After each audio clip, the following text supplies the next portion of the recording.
Ako si Jan. Nangangarap na maging isang sikat na motovlogger.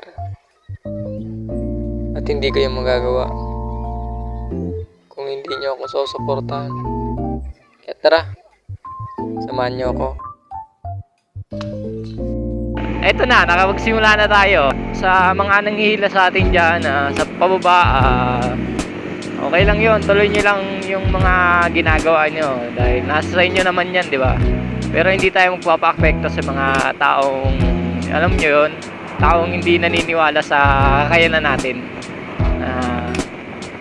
So ayun, magtiwala lang tayo sa sarili natin dahil sarili lang naman natin yung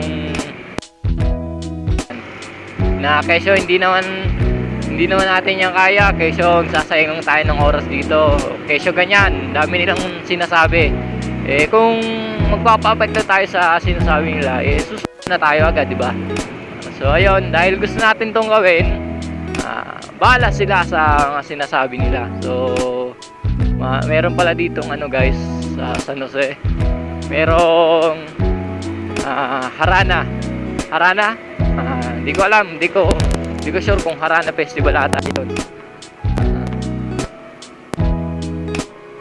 Ayun, back to ano nga sinasabi natin. So ayun, basta wag lang tayong papapekto sa mga taong walang tiwala sa atin, di ba? Yung mga taong walang bilib sa mga kakayanan natin. Mag-focus lang tayo sa kung anong ginagawa natin na nakapagpapasaya sa atin, di ba? Dahil yung mga negative na tao, anong gawin mo? May mga masasabi at masasabi yan, di ba? Hindi natin yan may iwasan. Kaya huwag na lang natin pansinin. So sa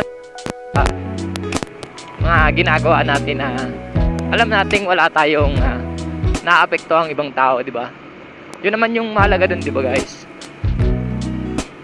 Ang importante, nagiging masaya tayo sa ginagawa natin na wala tayong naapekto ang ibang tao, di ba?